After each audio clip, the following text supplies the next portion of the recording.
शांति। आज रात्रि क्लास है 26 जुलाई 1968।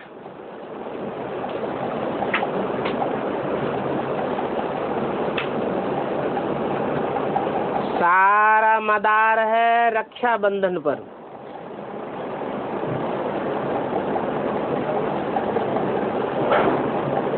रक्षाबंधन कौन से वर्ण का त्योहार है? ब्राह्मण वर्ण का त्योहार है। और ब्राह्मण ब्रह्मा की औलाद को कहा जाता है। ब्रह्मा की पहली जो औलाद है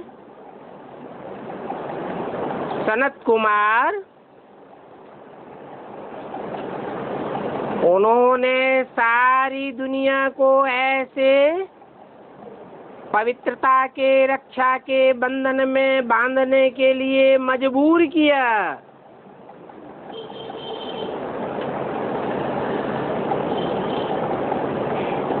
कि सारा मदार रक्षाबंधन के ऊपर आ जाता है।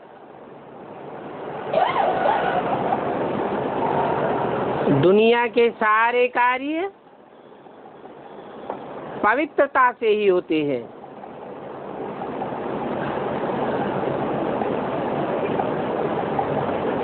और पवित्र गृहस्थाश्रम भारत में था।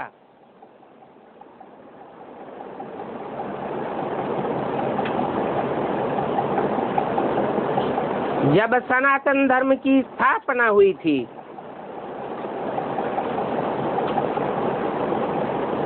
अभी भारत अपवित्र है।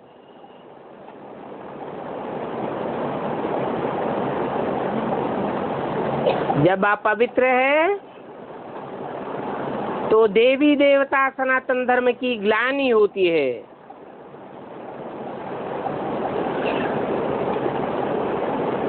क्योंकि पवित्र बनते नहीं है।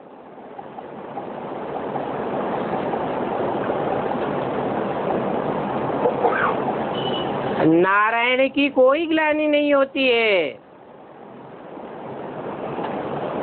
और सभी देवताओं की ग्लानि होती है। मनुष्यों की और राक्षसों की तो बात ही छोड़ दो।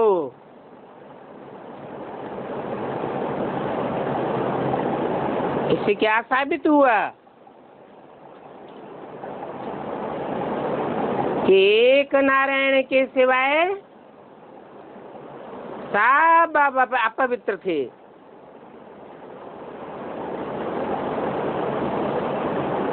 पहला पवित्रता का बंधन नारायण वाली आत्मा ने अपने को बांधा।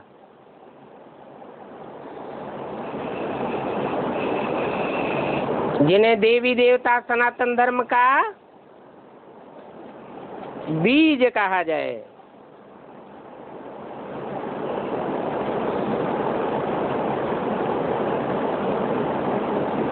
ऐसा बीजारोपण करने के लिए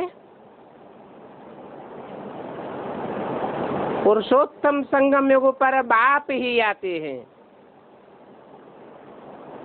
और कहते हैं कि पावन देवता बनो। किसके द्वारा कहते हैं? ब्रह्मा मुख से कहते हैं पवित्र देवता बनो। ब्रह्मम वाक्यम जनार्दनम कहा जाता है।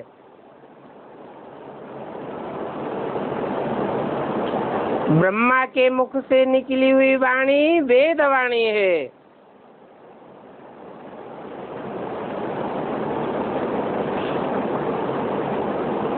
तो कहते हैं पवित्र बनो। और ये भी बताते हैं जब आते हैं उस समय ऐसी दुनिया की स्टेज हो जाती है कि कोई भी पवित्र रह नहीं सकता।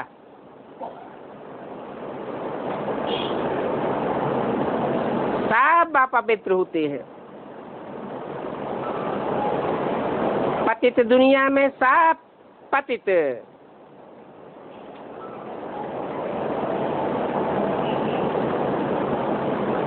तो देवी देवता सनातन धर्म की ग्लानि हो जाती है।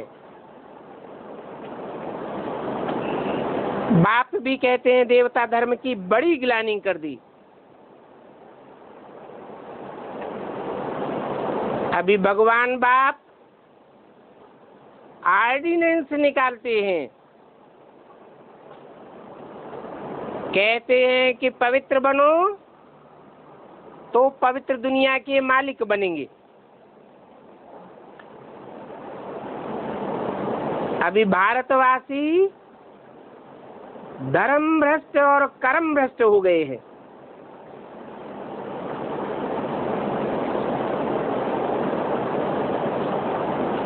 धर्म की बड़े से बड़ी धारणा है पवित्रता।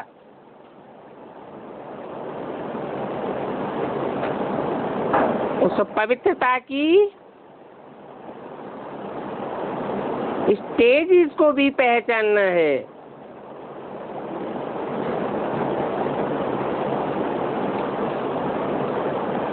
पवित्रता के बारे में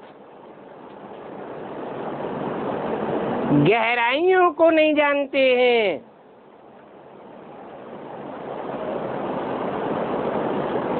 सन्यासियों ने जैसे पवित्रता की ऊपर ऊपर की परिभाषा उठा ली है।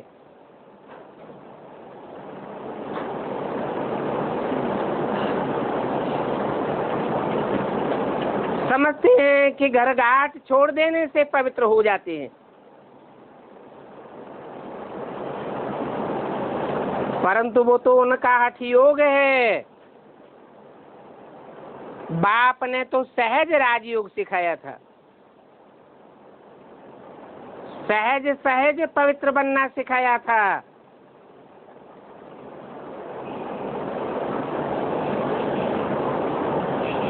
इन सन्यासियों ने तो भारत की पवित्रता की ग्लानि कर दी है। वास्तव में देवी देवता धर्म पवित्र था।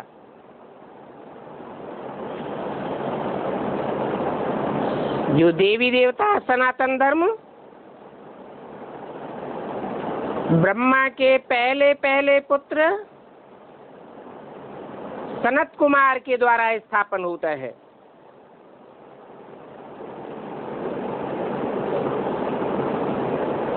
अभी वही धर्म पवित्र बन गया है।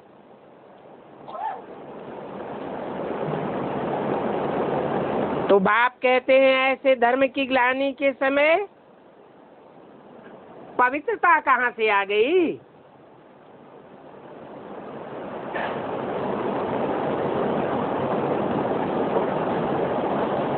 पहले एक में पवित्रता आवेगी या सभी में पवित्रता आवेगी? पहले एक की बुद्धि में पवित्रता की बात बैठती है,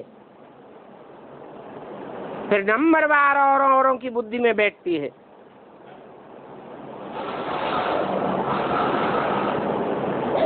अभी तो घोर कलयुग है।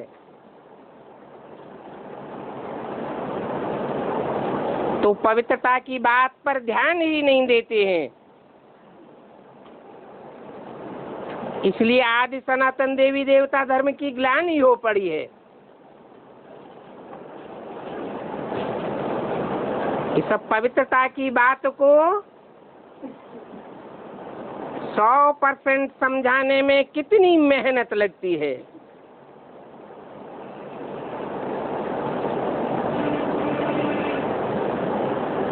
समझाया जाता है ऐसे समय पर ही भगवान बाप आते हैं, आकर के आदि सनातन देवी देवता धर्म की स्थापना करते हैं। और कहते हैं कि पवित्र बनो।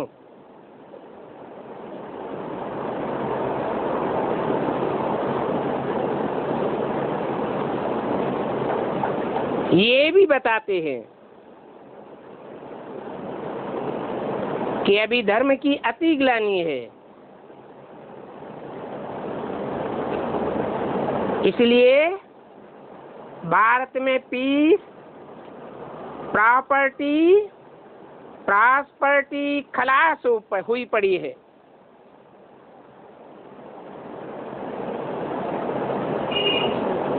अभी तो कोई अपन को देवता नहीं समझते हैं।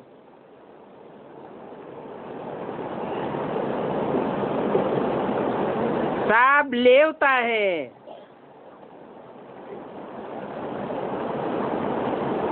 सब देह अभिमानी बन पड़े।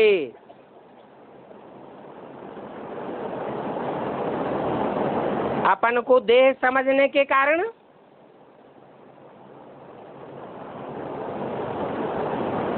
शरीर रूपी रथ के लिए ही सब कुछ करते हैं। सब स्वार्थी है।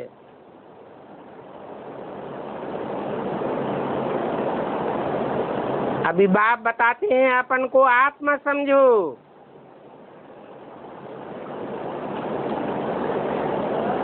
रथ नहीं समझो।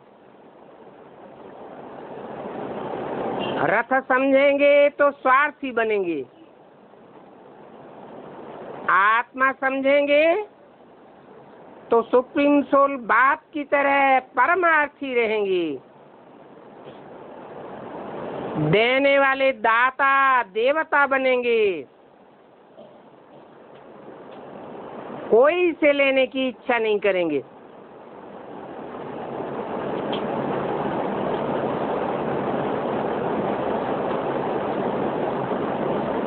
अभी कोई नहीं कहेगा कि मैं देवता हूं।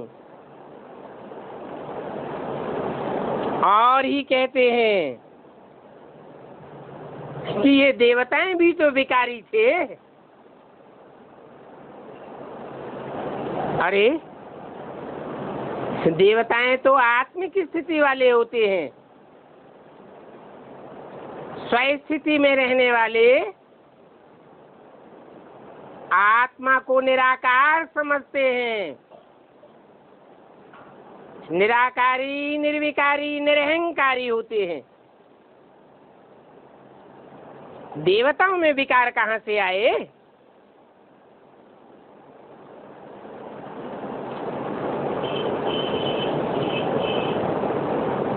भारत पूज्य था,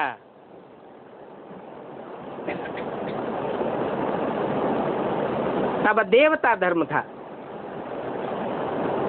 अभी भारत पुजारी है।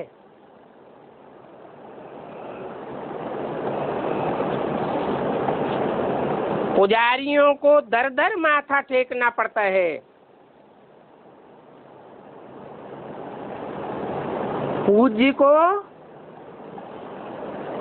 कोई के दर पर माथा टेकने की दरकार नहीं।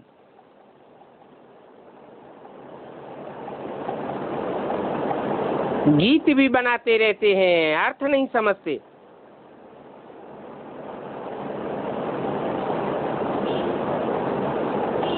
ऐसी ऐसी संस्थाएं हैं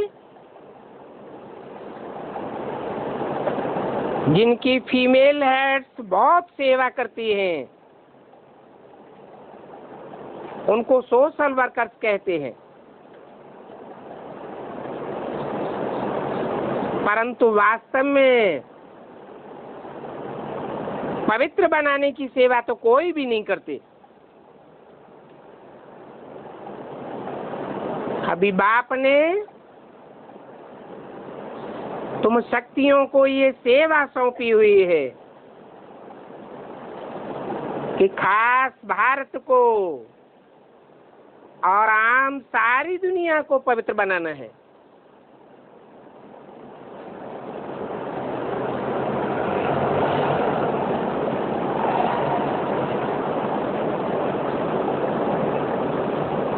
ऐसी धर्म की ग्लानि के समय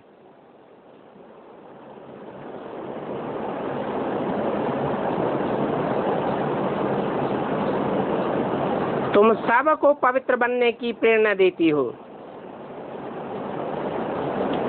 तो माताओं को अभी खड़ा होना चाहिए।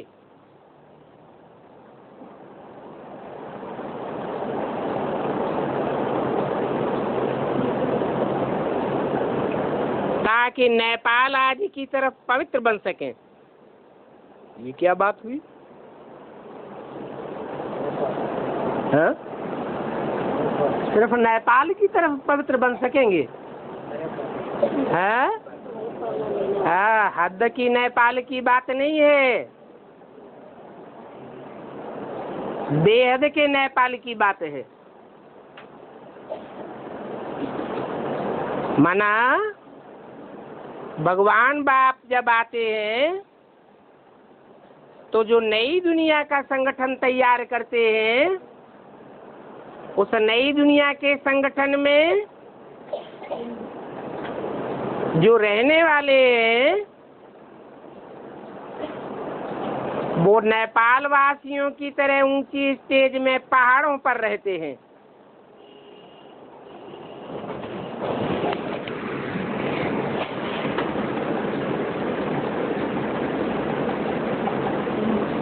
ऐसी ऊंची स्टेज पर रहने वालों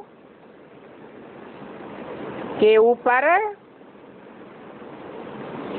विदेशियों के प्रभाव का आक्रमण नहीं होता है। विदेशी हिम्मत नहीं कर पाते हैं उनको अपने प्रभाव में लेने के लिए।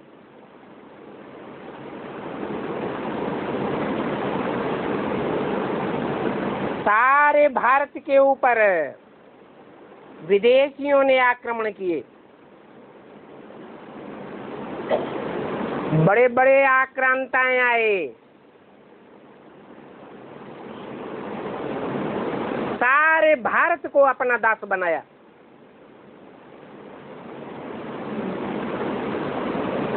परंतु नेपाल को प्रभावित नहीं कर सके। नेपाल के ऊपर आक्रमण करने की और परास्त करने की हिम्मत नहीं जुटा सके।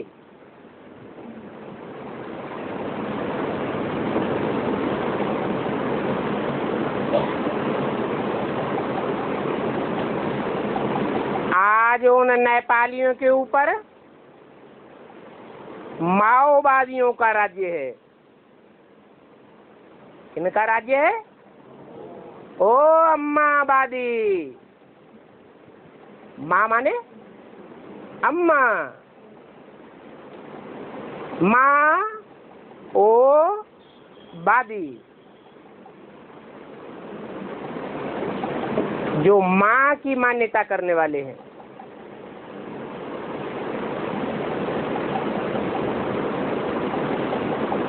कौन है माँ की मान्यता करने वाले?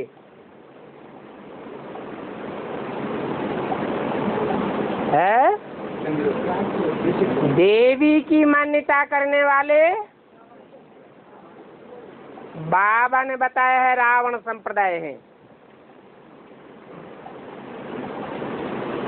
वास्तव में मान्यता उसकी होनी चाहिए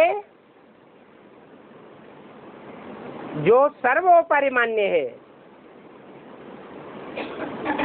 देवियों को भी देवी बनाया किसने? शक्तियों को शक्तिशाली बनाया किसने? बाप ने बनाया। बाप अभी भी कहते हैं, हे भारत की माताओं, भारत को खास और दुनिया को आम पवित्रता का पाठ पढ़ाओ। उसमें भी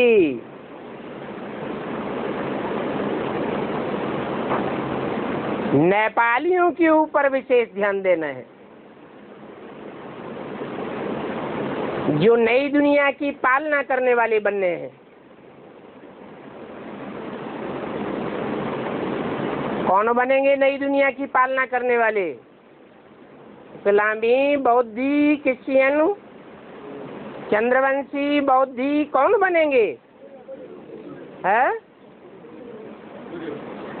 हाँ जी। नेपाल भारत के उत्तर में पूर्व से पश्चिम तक फैला हुआ है।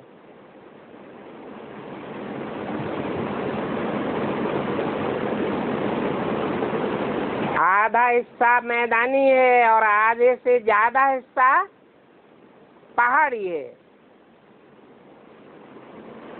जैसे शंकर के लिए कहते हैं, महादेव के लिए कहते हैं कैलाशी वासी, तो कोई कैलाश पर जाकर के नहीं बैठता है। वास्तव में शंकर का नाम जिस परमपिता के साथ जोड़ा जाता है, वो परमपिता शिव ऊंची स्टेज में ले जाकर बैठाता है। ऐसे ही वो ज्ञान सूर्य का पार्ट बजाने वाले बच्चे जो सूर्यवंशी कहे जाते हैं, वो सूर्यवंशी बच्चे नेपाली हैं। अव्यक्तवाणी में बाप दादा ने इशारा दिया,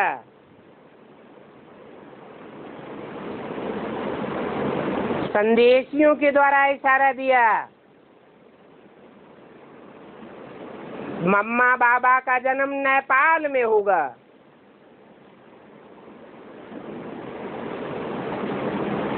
हद की बुद्धि रखने वालों ने हद का जन्म समझ लिया और दुनिया के और किसी क्षेत्र में इतनी सेवा नहीं की गई, इतनी गीता पाठशालाएं, इतने सेंटर्स नहीं खोले गए जितने नेपाल में खोल दिए गए। परंतु समझ में फिर भी नहीं आया कि वो नेपाली कौन है जो नई दुनिया के संगठन का पालना करने वाले हैं। समझना और पवित्र बनाना ये बड़ा मुश्किल है।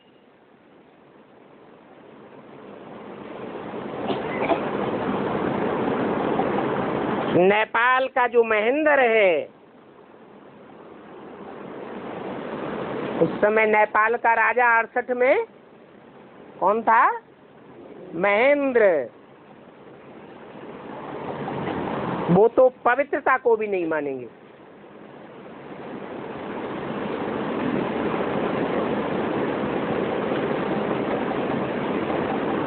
तो जहाँ का राजा ही पवित्रता को नहीं मानेगा तो यथा राजा तथा प्रजा हो जाती है।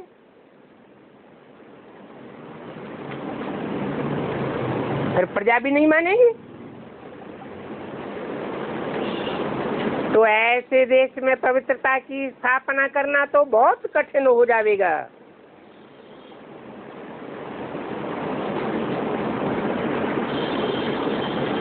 कहेंगे महान से महान पतित है।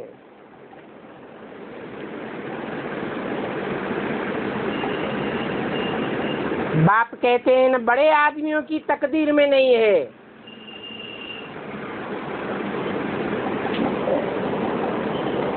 ये हद की दुनिया के बड़े आदमी हैं।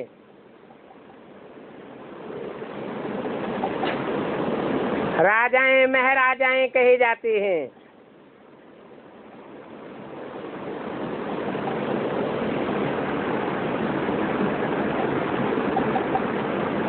तुम तो कोई भी को सुना सकते हो कि देवताएं कैसे पवित्र थे। कोई घरगाट को छोड़ करके जंगल में जाकर के पवित्र नहीं रहते थे। घर गृहस्थ में रहते हुए पवित्र थे। मन भी पवित्र था, तन भी पवित्र था, तन की इंद्रियां भी पवित्र थी, वाचा भी पवित्र थी।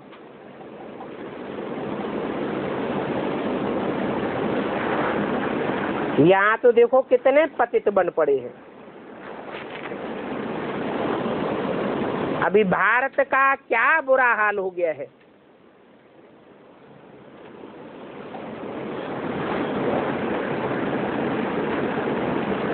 तो अभी ही बाप कहते हैं कि पवित्र बनो।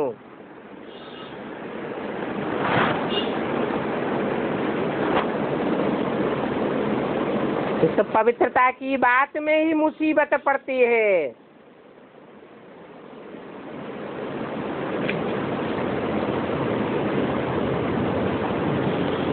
समाज वाले भी मुसीबतें पैदा करते हैं, गवर्नमेंट भी मुसीबत पैदा करती है,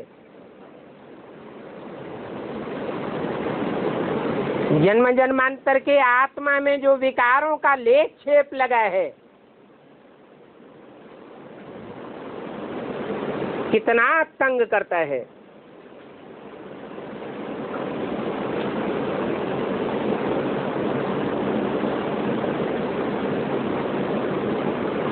और प्रकृति के 5 तत्व भी माया को ही सपोर्ट करने लग पड़ते हैं।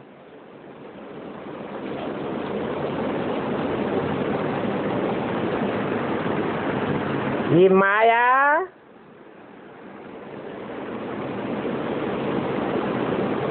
शिवालय को घड़ी घड़ी बुलाए देती है।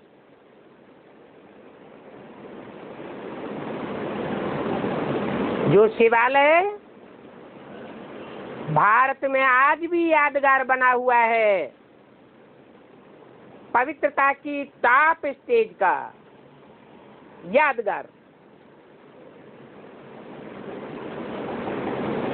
ऐसी पवित्रता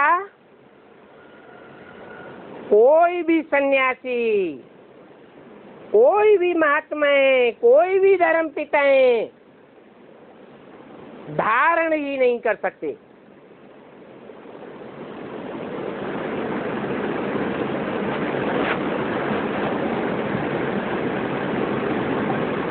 यहाँ भी कितने बच्चे आते हैं,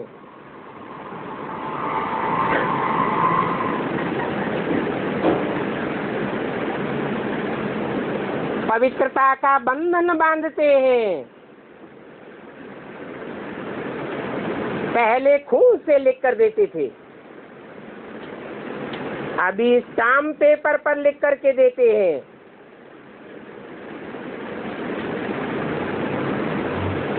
प्रतिज्ञा करते हैं। फिर भी बाबा कहते हैं खबरदार रहो।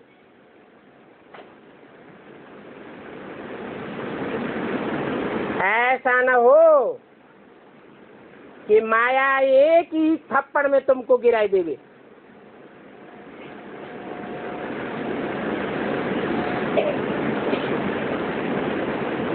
बाप की गोद लेकर के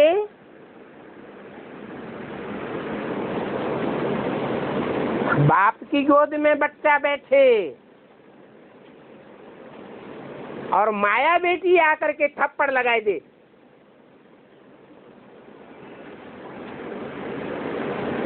माया का थप्पड़ खाया तो चकनाचूर हो जाएंगे। बाप की पत गंवाए देंगे।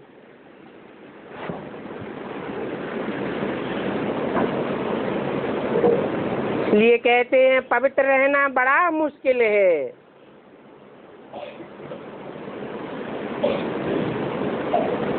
इस दुनिया का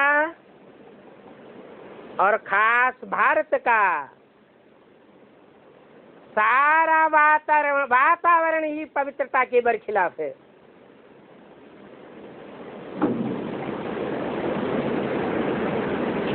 इसलिए बाबा ने गंधर्वी विवाह की रस्म रखी, परंतु उसमें भी बात मत पूछो।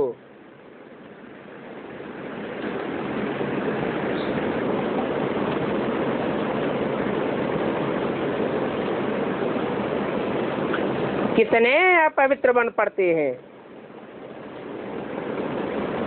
ऐसे समय बाप को आकर के पवित्र जरूर बनाना है।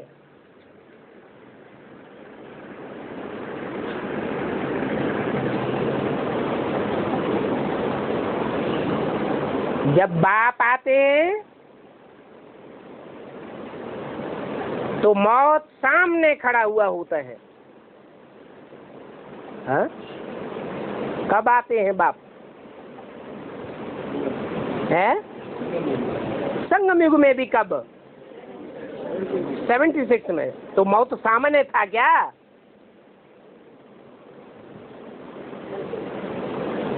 है? था या नहीं था?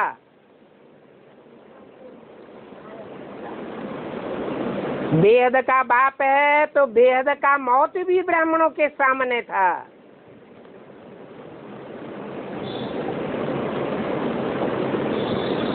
सेवेंटी 76 में बाप साकार में मौजूद था या नहीं था? है? था।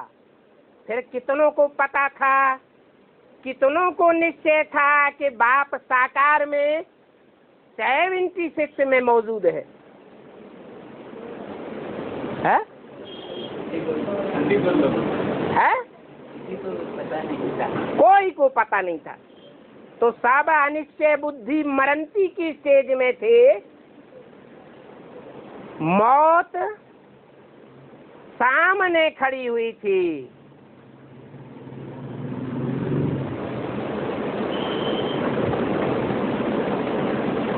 निश्चय बुद्धि विजय ते किसी को नहीं कहेंगे।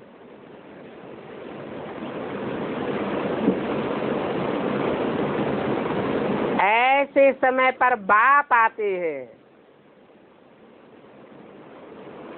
किसमें आते हैं? जिसमें आते हैं वो प्रजापिता ब्रह्मा साबित होता है।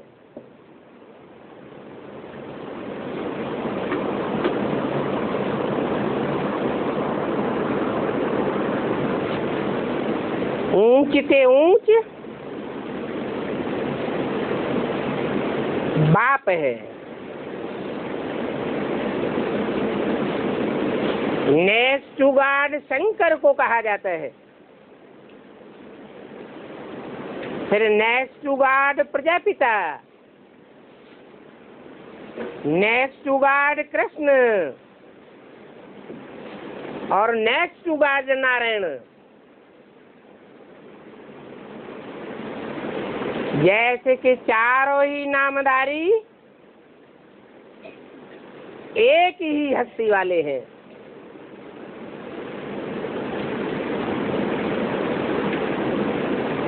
वो श्रेष्ठ से श्रेष्ठ पार्ट बजाने वाला बाप उस हस्ती के द्वारा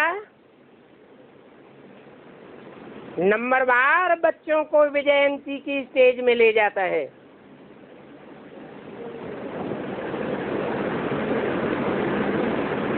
अगर श्रीमत पर नहीं चलते हैं, प्रतिज्ञा करके प्रतिज्ञा को तोड़ते हैं, तो विनश्यंती हो जाते हैं।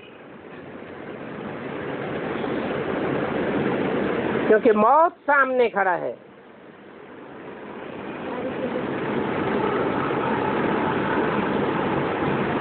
ऐसे टाइम पर जब बाप आते हैं, बेहद का मौत सामने खड़ा हुआ है,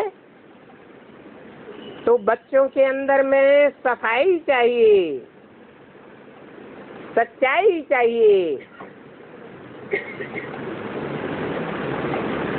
नियत बरकरार होनी चाहिए।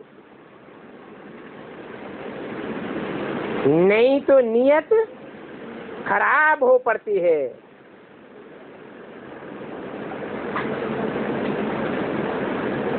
सच्चाई है पवित्रता की,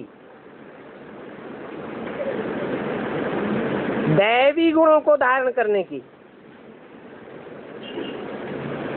एक एक बच्चे को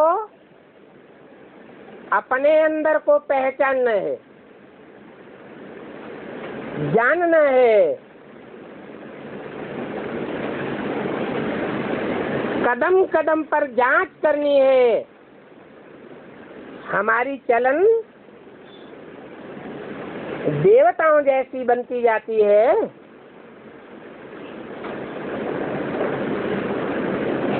हमसे कोई आसुरी विकारी काम तो नहीं हो जाता।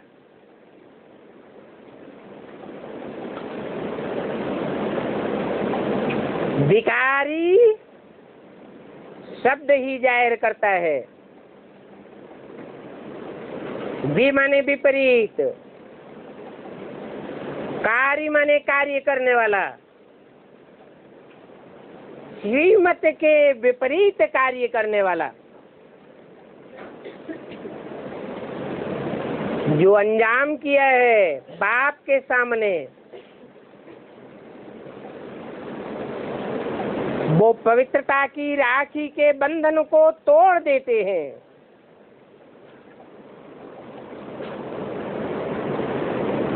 इसलिए बाप कहते हैं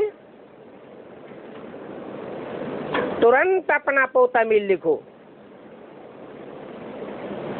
ईश्वरीय दरबार में कभी झूठ नहीं बोलना चाहिए।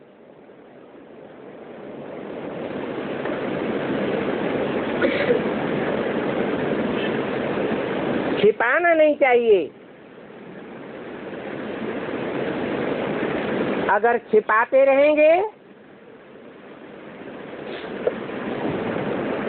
तो 100 गुना होता जाएगा।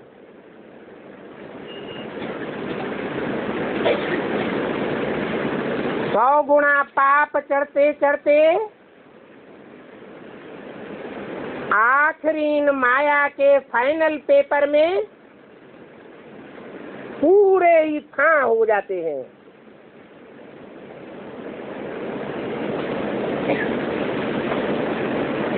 तो समझना चाहिए कि बाप को हमारे लिए कितनी मेहनत करनी पड़ती है।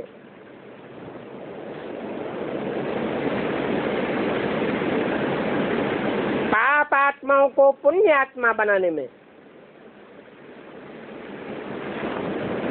फिर भी बाप कहते हैं मैं कल्प कल्प आता हूं और आकर के तुमको पावन बना करके ही जाता हूं। छोड़ता एक को भी नहीं हूं।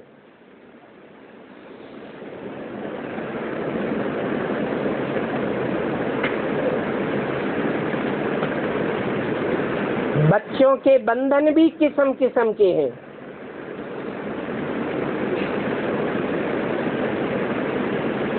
आजकल के बच्चे भी रोगी हैं। नहीं तो बच्चों को तो महात्मा कहा जाता है।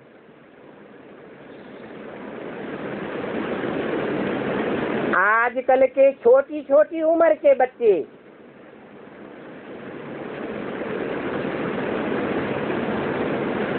विकारों की आतताई स्टेज होने के कारण माँ बाप की हरकतें देख लेते हैं। वो हरकतें देख करके कितने रोगी बन जाते हैं।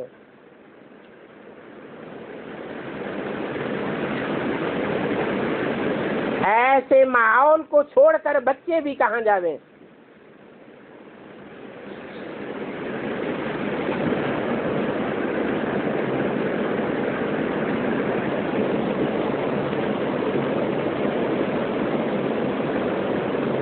और माँ बाप भी बच्चों को छोड़कर कहाँ जावे। ऐसे ये बेहद का बाप है जो बच्चों को छोड़कर वापस नहीं जा सकता। जैसे कि बाप को भारत पर रहम पड़ता है, तो बच्चों को भी अपने ऊपर रहम आना चाहिए।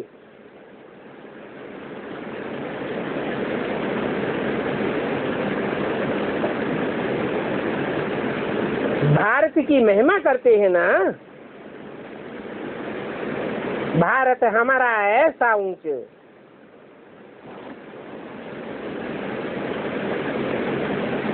कितनी महिमा करते हैं भारत की।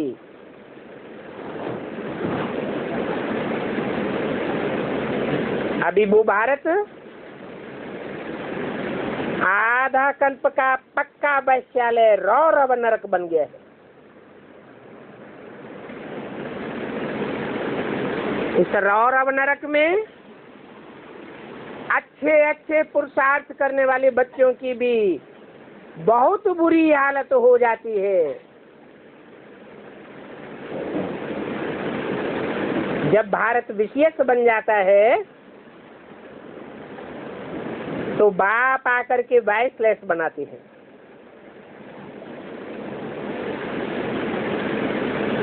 बाप के सिवाय और कोई धर्मात्मा, धर्म पिता, महात्मा आदि में वाइसलेस बनाने की ताकत ही नहीं। उस बाप को ही पतित पावन कह करके बुलाते हैं। गाते भी हैं पतित पावन सीताराम या सीताओं की रम।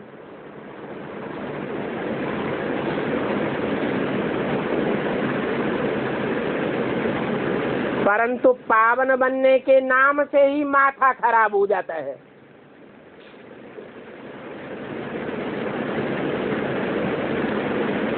कितना संघर्ष चलता है।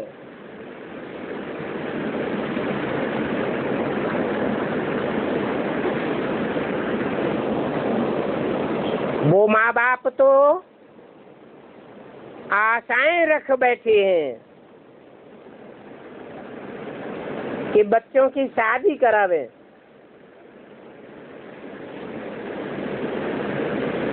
गटर में डालें,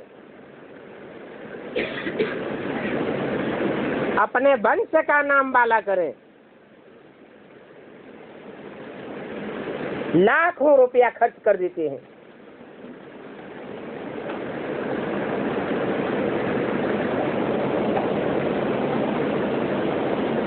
बल वो शादी की शोहरत अखबार में भी चली जावे।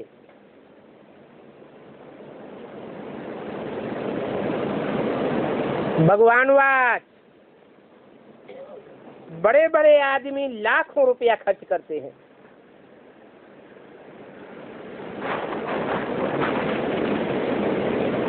इस बात के लिए,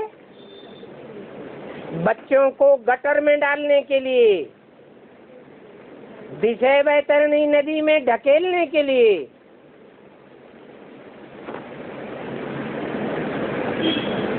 अभी बेहद का बाप भगवान कहते हैं,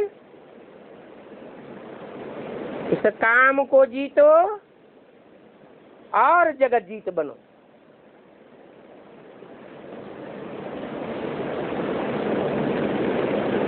इस काम विकार के कारण खास आधा कल्प पाप आत्माएं बनते रहे हो।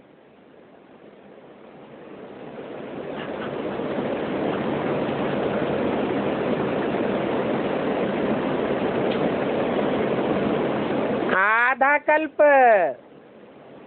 जन्म जन्मांतर जब मौत होती रही तो अंत मते सो गते होती रही। स्त्री चोला रहा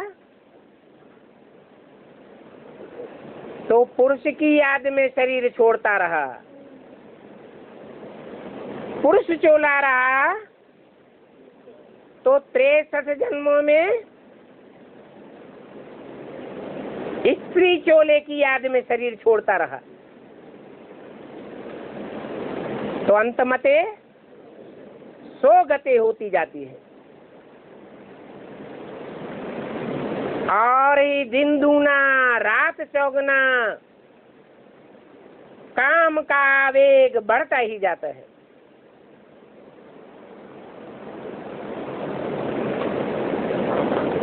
कितने पाप आत्मा बन जाते हैं।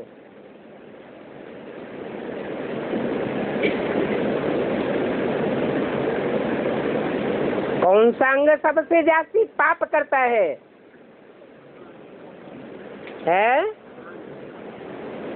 आंख तो शुरुआत करती है,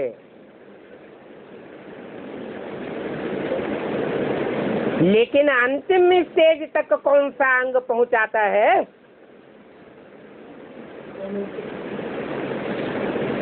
कामेंद्रिय।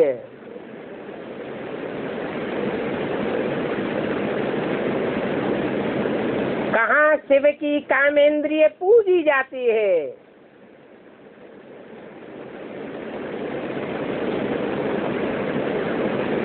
पवित्रता के आधार पर पूजी जाती है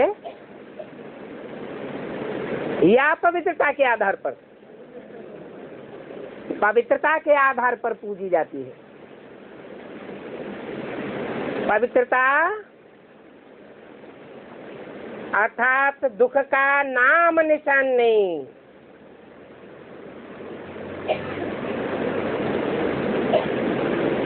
इंद्रिय धारण करने वाले को भी दुख का नाम निशान नहीं, आसक्ति का नाम निशान नहीं।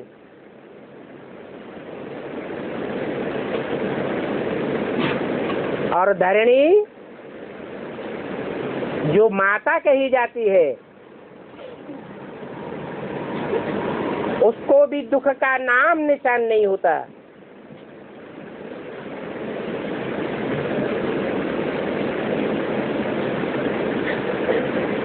तो शिव का वो रूप शिवालयों में पूजा जाता है,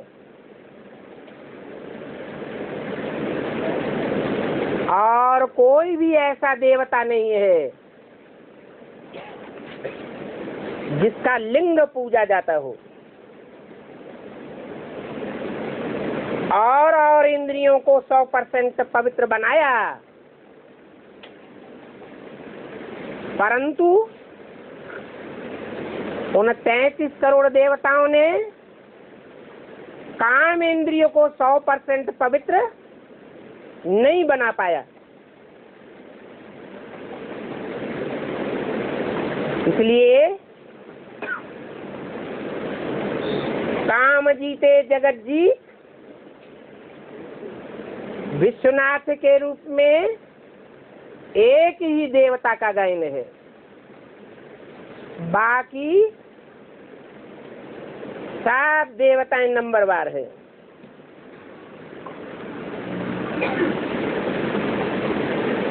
तो 63 जन्म में जो कामेंद्रिय से पाप करते रहे हो वो पाप कट जावे योग के बल से, तो तुम नंबरवार पावन दुनिया के मालिक बन सकते हो।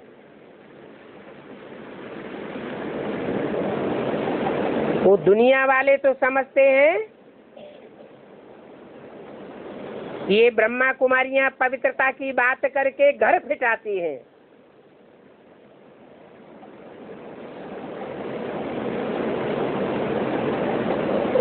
परंतु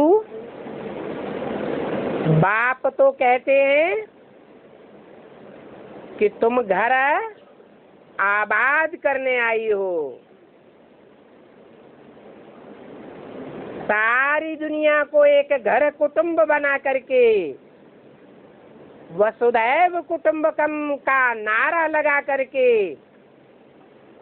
आबाद कर देती हो।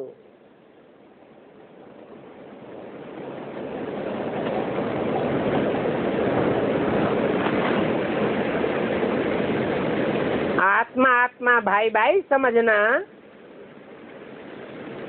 भाई बहन समझना,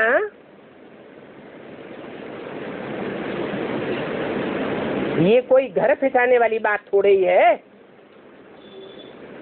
नहीं तो मंदिरों में जाकर क्यों कहते हैं तुम माता पिता हम बालक तेरे?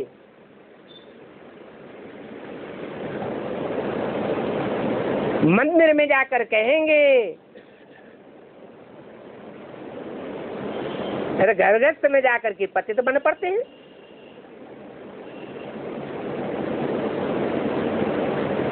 तो क्या ये अंदर बाहर की पवित्रता है?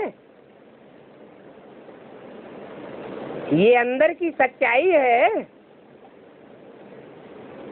भक्ति मार्ग में कहते एक है और करते दूसरा है। बाप आकर के सच्चा ज्ञान सिखाते हैं, कहते हैं कथनी और करनी को एक बनाओ।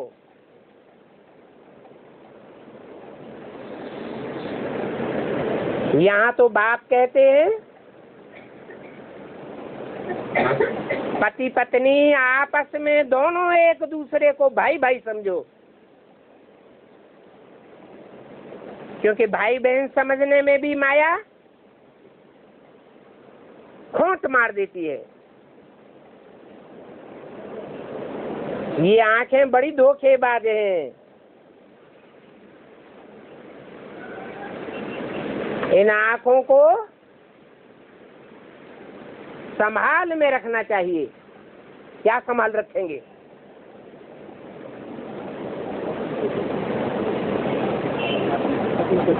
जब भी आंखों से कोई को देखें तो प्रैक्टिस पक्की होती जाए कि हम देह को नहीं देखते हैं, हम देह में रहने वाली आत्मा को देखते हैं। आत्मा परमात्मा बाप परम पिता का बच्चा है, बच्ची नहीं है। क्या है? बच्चा है। वो परम पिता बाप जब ब्रह्मा के तन में आते हैं और हम ब्रह्मा के बच्चे बनते हैं, तब हम भाई बहन हैं। परंतु ब्रह्मा के द्वारा भगवान बाप प्रत्यक्ष नहीं होते हैं। संसार में भगवान बाप किसके द्वारा प्रत्यक्ष होते हैं? है? प्रजापिता ब्रह्मा के द्वारा।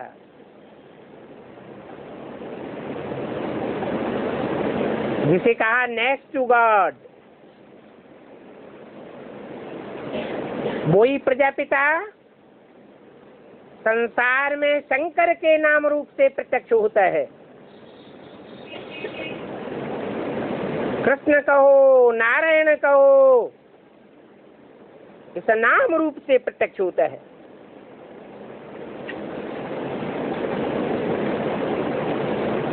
तो तुमको ब्रह्मा कुमार कुमारी नहीं बनाते हैं। क्या बनाते हैं? प्रजापिता ब्रह्मा कुमार कुमारी, जिनका लक्ष्य है, क्या लक्ष्य है? रुद्रमाला वाला लक्ष्य है, यह विजयमाला का लक्ष्य है। पहले पहले रुद्रमाला बन करके आखिरी न हम 5 विकारों पर विजय पाने वाले विजयमाला के भी मण के बने। वो तब ही हो सकता है जब हम अपन को आत्मा आत्मा भाई भाई समझे।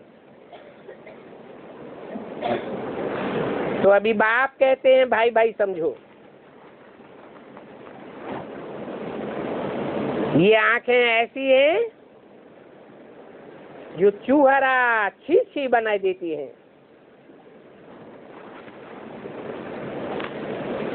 इसके लिए बाप को याद करते रहो तो पावन बन जावेंगे।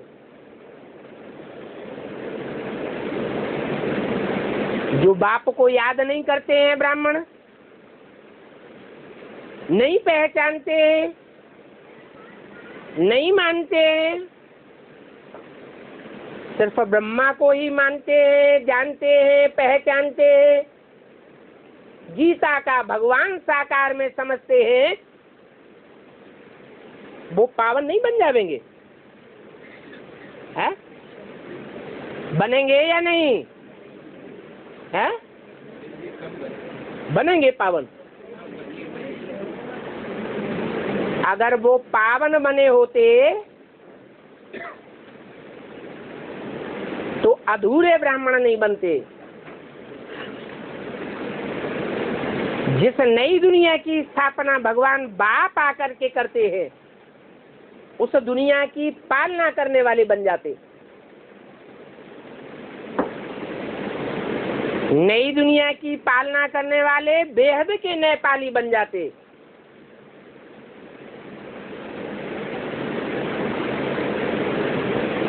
और उन बेहद के नेपाली बच्चों को दुनिया का कोई भी संगठन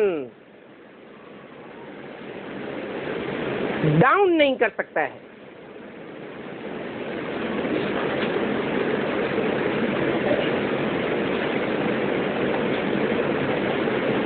हाँ, माया किसी को छोड़ती नहीं है।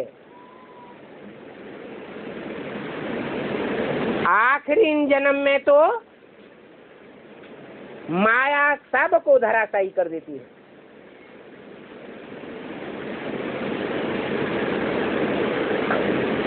सारी दुनिया में प्रजातंत्र राज्य हो गया,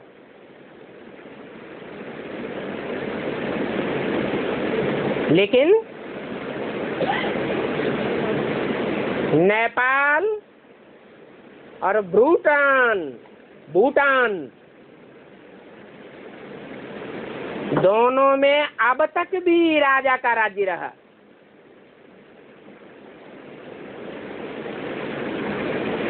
नेपाल भी नीचे गिर गया। राजा की राजाई खत्म हो गई। किसका राज्य आ गया है? माओवादियों का राज्य आ गया।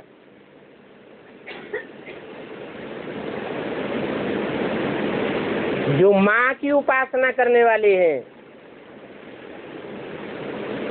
राक्षस संप्रदाय हैं, उनके कंट्रोल में सारा नेपाल आ गया। आखिरी जन्म में फिर भी बाप माताओं शक्तियों को कहते हैं कि तुम माताओं में सब एक जैसी माताएं नहीं हैं, एक जैसी कन्याएं नहीं हैं। कोई कोई सूपनखा पूतना है जो नरक का दरवाजा खोल करके बैठ जाती है, नहीं तो सब शिव की शक्तियां हैं जो सच्चे सच्चे बेहद के नेपाल राज्य की स्थापना करती है।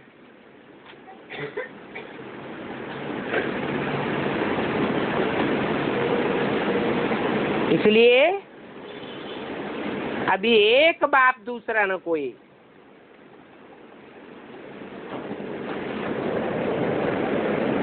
नहीं तो मुफ्त में पद भ्रष्ट कर देंगे।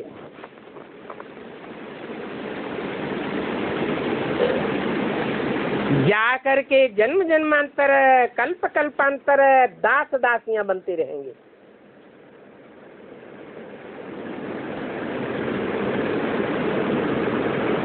अभी बाप के बने हो तो गफलत नहीं करना। गफलत करने के कारण घाटा बहुत पड़ जाता है। इसलिए बाप कहते हैं इस रूहानी सेवा के लिए फीमेल्स बहुत चाहिए। मेल तो बहुत चाहिए, ऐसे क्यों नहीं कहा है?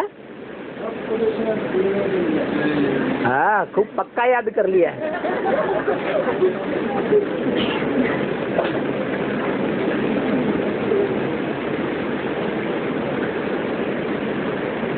पुरुष चोला विकारों को कंट्रोल करने में अक्षम साबित होता है। फिर भी सुप्रीम सोल बाप पुरुष चोले में आता है या स्त्री चोले में आता है? पुरुष चोले में आता है। जन्म जन्मांतर के पुरुषों के स्वभाव संस्कार धारण करने वाली आत्माओं को रुद्रमाला का मणका बनाता है, जन्म जन्मांतर का राजा बनाता है, या स्त्री स्वभाव संस्कार धारण करने वालों को जन्म जन्मांतर का राजा बनाता है? किसको बनाता है?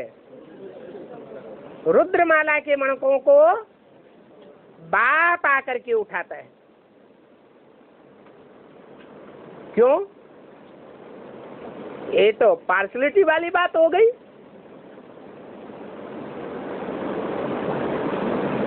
जो पवित्रता को धारण करने योग्य है ही नहीं, धारण करते ही नहीं, सब दुर्योधन दुशासन है, उनको क्यों सपोर्ट करता है? हैं?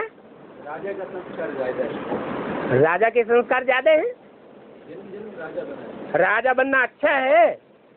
राजा ज्यादा सुखी होता है जन्म जन्मांतर, या महलों में रहने वाली रानियां ज्यादा सुखी होती हैं?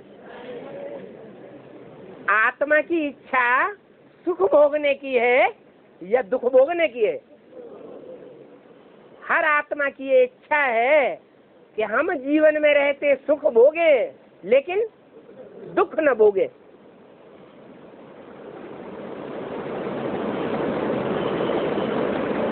तो फायदे में कौन रहा है?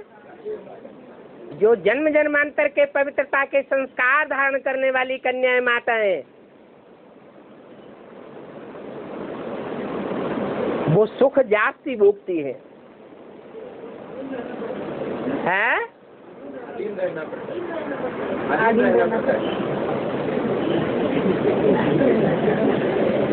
ब्राह्मणों की दुनिया में ब्राह्मण बने आकर के तो आधीन रहना अच्छा है। ब्राह्मणों की दुनिया में ब्राह्मण बनने के बाद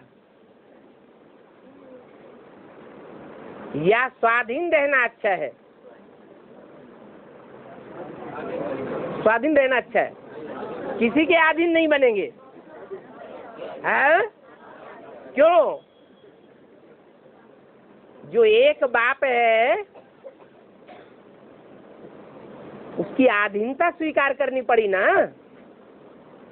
तो ये तो अच्छी बात नहीं है। हैं? बाप है।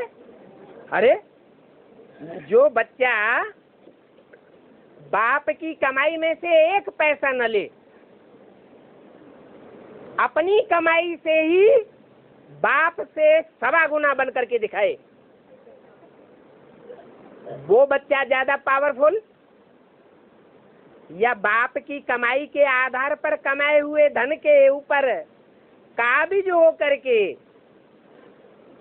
दुनियावी सुख शांति मान मर्तबा भोगता रहे, वो ज्यादा पावरफुल है? कौन?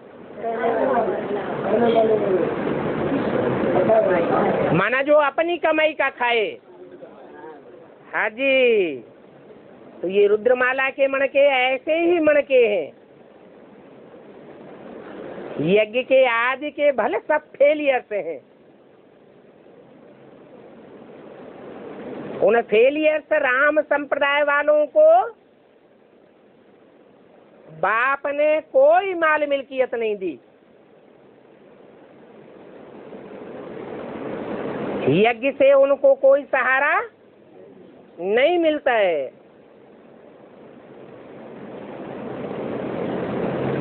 सिर्फ उनके हाथ में तीर और कमान पकड़ाई देते हैं। ये लोग ज्ञान के बाण और ये लोग अपना पुरुषार्थ रूपी धनुष।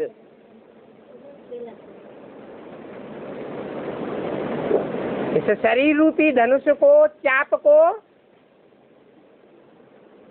ऐसा लचीला बनाओ पुरुषार्थ में कि हर प्रकार की परिस्थिति में अपने को एडजस्ट कर सको। महाविनाश के टाइम पर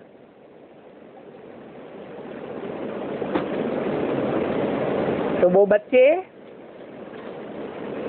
बाप से ये आशा नहीं करते कि वो हमको जोनल इंचार्ज बनाए देवे तब हम बढ़िया ब्राह्मण बनेंगे, सेंटर इंचार्ज बनाए देवे,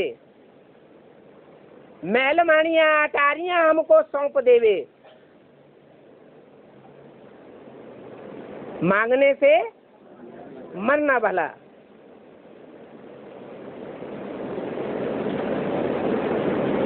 बाप सिर्फ ज्ञान की प्रॉपर्टी देते हैं।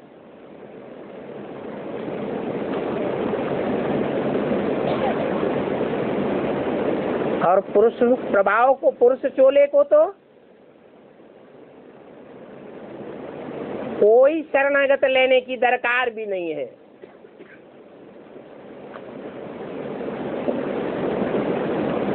बेसिक ब्राह्मणों में कुमारों को, आधर कुमारों को शरणागत लिया जाता है, सरेंडर किया जाता है। लेकिन एडवांस में कोई भी ब्राह्मण को, चाहे कुमार हो या आधर कुमार हो, उसको शरण में नहीं लिया जाता। बल सेवा करो, खुली छूट है, जब तक चाहो सेवा करो। लेकिन समर्पित किसी को नहीं किया जाता। क्यों नहीं किया जाता? बिल्कुल नहीं है। हाँ, एक तो ये बात कि शिव बाबा गौपाल बन करके आते हैं, गौओं की पालना करते हैं। गौएं अर्थात भारत की वो कन्याएं माताएं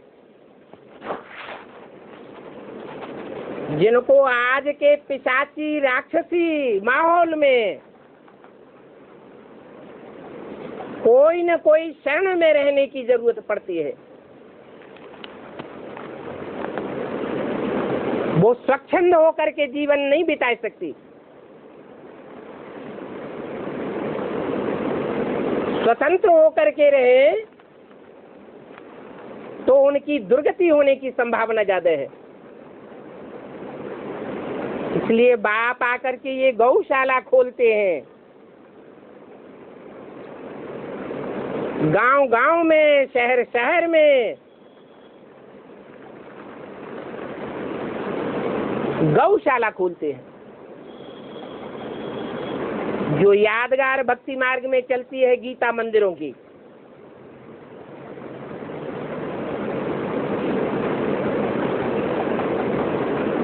गौशालाओं में बाप पढ़ाई पढ़ाने जाते हैं।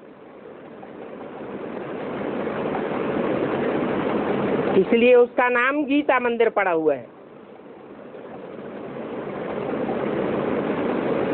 मुख्य लक्ष्य है पवित्रता के बंधन में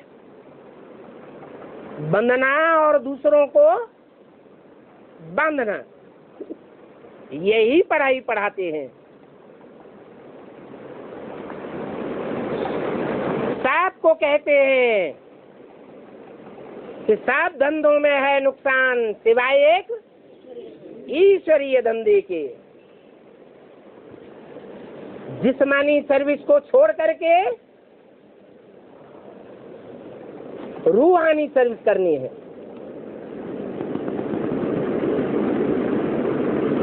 स्वेच्छा से करेंगे तो ज्यादा फायदा होगा, या परिस्थितियों की मार पड़ेगी तब करेंगे तो ज्यादा फायदा होगा? है स्वेच्छा से करेंगे वो ज्यादा फायदे में रहेंगे।